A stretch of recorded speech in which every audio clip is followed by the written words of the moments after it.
Welcome to Wayne's Old Time Radio Page channel. I'm Wayne, your host. These programs are brought to you by support of our listeners. You can give your support at Patreon or PayPal, either one. There's clickable links in the description below. Thanks for your support and enjoy the shows. From Hollywood, it's time now for Johnny Dollar. Ready with your call to Hartford. Hello? Hello, Mr. Scotman, Johnny Dollar. Hope I didn't get you up. No. I've been very anxious to hear from you. Well, I thought I'd better call, Mr. Scotman. I just found out that David Perling paid a reporter here in Key West to print that story about his death. I see. I can be in New York at 7 tomorrow morning. Could you meet me there sometime? I can meet you at Idlewild. My plane comes in at 7:20.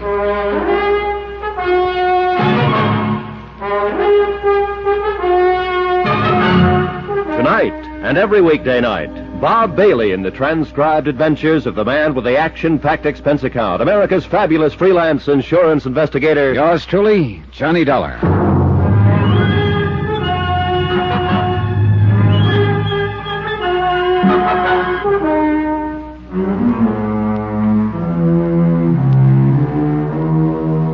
From Special Investigator Johnny Dollar to the Eastern Liability and Trust Company, Hartford, Connecticut.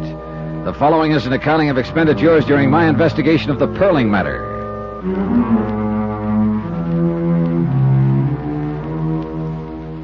Expense account continued. Item 3, $98.09. Airfare and incidentals, including board and room, Key West to New York City. Mort Scotman was in the airport coffee shop having tea and toast in the best tradition of a vice president. He looked shaved, rested, and fresh. Would you like some breakfast, Mr. Dollar? Just coffee for now, thanks. Cup of coffee, please. Well, we seem to have made nice connections. Not 7:30 yet. Yeah.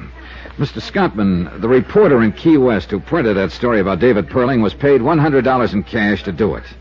Perling paid her to file an erroneous story that he had been killed in a boating accident. You said cash? Yeah, that's right, cash. No check. No way to prove it one way or another. Just the reporter's word. And she said she'd deny it if anybody else asked her. Disclaim the whole thing. Well, where does that put us? Well, look, Perling had to pay somebody to fire that boat. Probably the skipper, I don't know. But it's an angle if you're thinking about legal lines. It's very good. Of course, the boat would demand explanation. Well, let's let it go for the moment. I noticed a retraction disclaiming the story of Perling's death is in every paper this morning. It was in all of last night's papers, too. Now, if the story could affect the stock market, when would it show up? Today, at the latest. There was no action yesterday? Not on the exchange, no. How do you feel about this whole thing now? In view of the fact you've ascertained that Perling himself arranged for his own death report to be published, I can only assume that he did it for one reason: to take advantage of some brisk trading that would occur because of such a report. But there's been nothing of that so far. Tell me, Mr. Scotman, in the event this does happen, what would you do? I don't know exactly. Possibly report the matter to the exchange and see if Perling could be prosecuted for manipulation. Well, let's go over there and see what's what. Item 4, $5. Cab fare for myself and Morton Scotman to Wall Street and the New York Stock Exchange. Since I didn't understand too much about the board, I simply sat and kept an eye on Scotman. The pinstripe suit, the Homburg, the tie, the shirt, the glasses. Somehow he tickled me. I was beginning to like the guy. About 15 minutes before the place closed, he cleared his throat and touched my arm. I suspicioned wrong, Mr. Dollar. There's been no manipulation on the exchange. I thought certainly if there had been any, it would appear in that Alabama company. I was wrong, and I apologize for taking up your time. You're paying for it. Besides, I'm glad you did. Shall we go? Yeah. Where? Well, we know he didn't have the story printed to cheat on the market, but we still have the same old question. What's that? Why did Perling pay that reporter to say he was dead? The reporter lied to you. You've been lied to before, I'm sure. Oh, sure, and by experts. But she wasn't a good one, not even halfway good. So I still believe her story. You believe that board up there? I believe that, too. Well, then? Perling had a reason for getting such a story printed. I want to find out about it.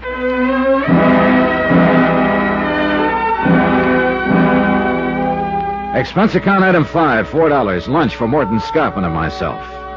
After lunch, I checked into the New Weston. Item 6, $50 deposit, car rental.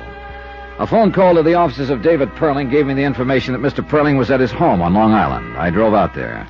A small estate greened up with all the lush things that happen there this time of the year. As I reached the place, I noticed a group of people in white flannels and dark blue jackets mixing cocktails on the terrace. One of them I recognized from previous newspaper pictures as David Perling. A middle-aged woman with iron gray hair and the figure of a 16-year-old girl opened the door. She looked from behind dark glasses disapprovingly. Yes? How do you do? I'd like to see Mr. Perling, if I may. I'm Mrs. Perling. May I help you? Well, this is a business matter, Mrs. Perling. My name's Dollar, Eastern Liability and Trust Company. Well, he's not in now. I suggest you call his office and explain the nature of your business to his secretary. Good day, Mr. Dollar. Look, I know he's here. I saw him as I drove up.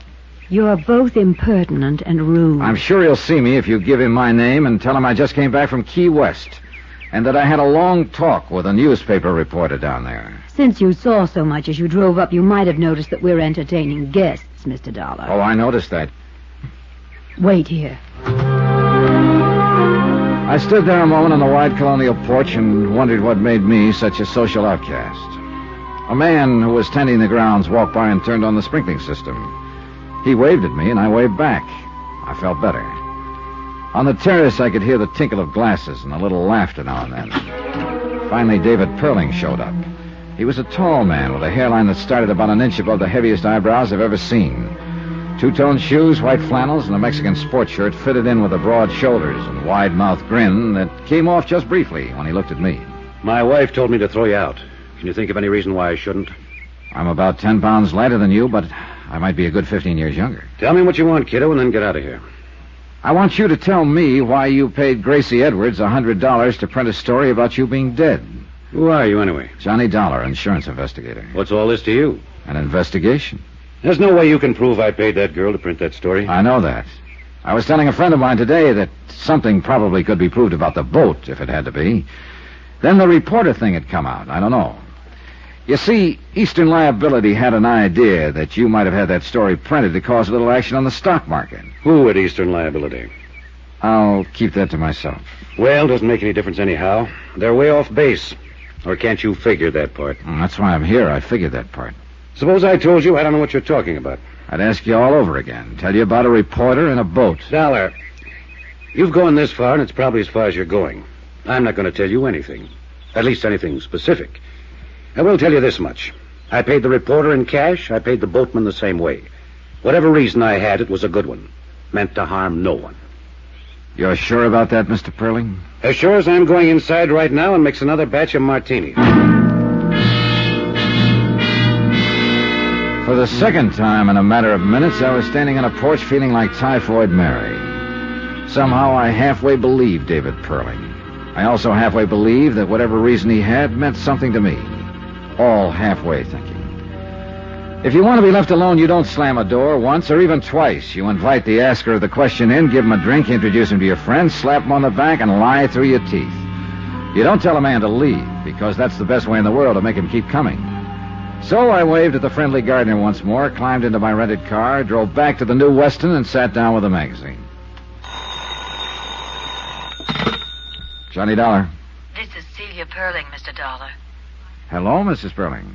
I think I should like to talk to you, Mr. Dollar. David told me why you were at the house. Mm-hmm. I'm downstairs in the lobby. I'll be right down, Mrs. Perling. I had to drive some friends in tonight, and I thought I'd stop and have this chat with you. I'm glad you did. Somewhat embarrassing, after the way I acted at the house. Oh, well, suppose we forget that part, Mrs. Perling. Does Mr. Perling know that you're here? No, I'll tell him when I get home. There's something I must know. What's that? You aren't just a sensation seeker or something like that, are you? Mrs. Perling, let me answer you this way. You came to me.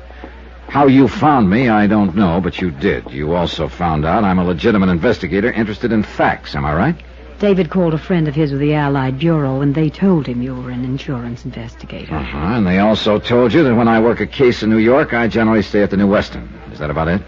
I'd like to ask you a question. Are you going to continue with this matter, the one you discussed with my husband this afternoon? I suppose I am. You mean you believe there was something ulterior in David having that story printed? Well, let's say I believe his answers about it were unsatisfactory. I'm the fellow who's supposed to find out why. Why? It's my job.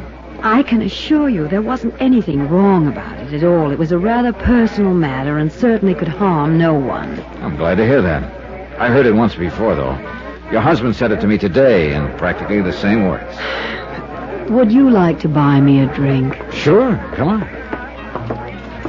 We walked through the lobby to the cocktail lounge without a word. We sat down without a word, and I ordered a couple of bourbons and water. Still no word.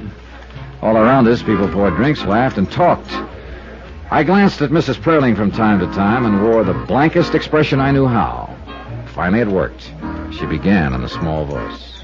We have a daughter, Mr. Dollar. Her name's Eugenia. Jeannie, we call her. Mm-hmm. She's the reason for that story in the papers. Tell me about it. It's not easy, you know. It's admitting a prominent defeat to explain it.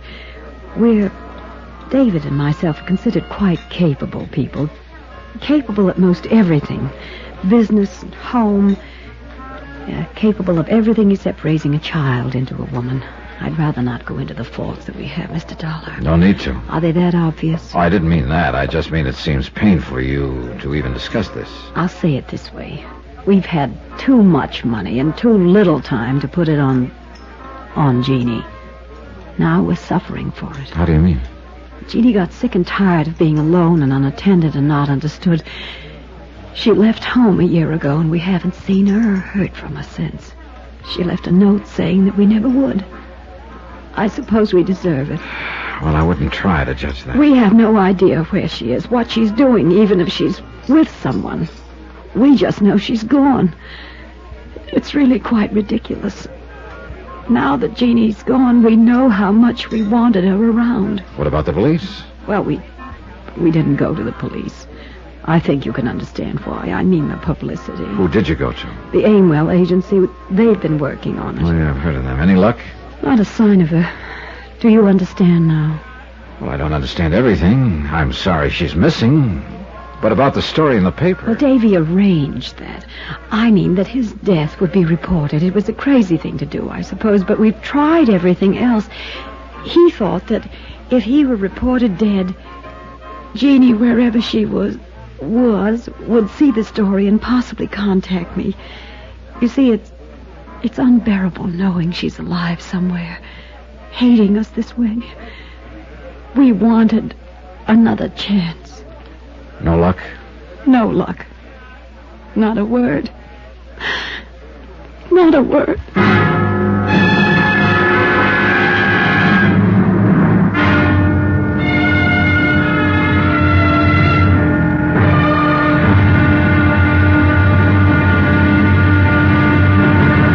Now, here's our star to tell you about tomorrow's intriguing episode of this week's story. Tomorrow, the trap is all baited. And guess who walks in? Join us, won't you? Yours truly, Johnny Dollar. Yours truly, Johnny Dollar, starring Bob Bailey, is transcribed in Hollywood. Written by John Dawson, it is produced and directed by Jack Johnstone. Be sure to join us tomorrow night, same time and station, for another exciting episode of Yours truly, Johnny Dollar. Roy Rowan speaking.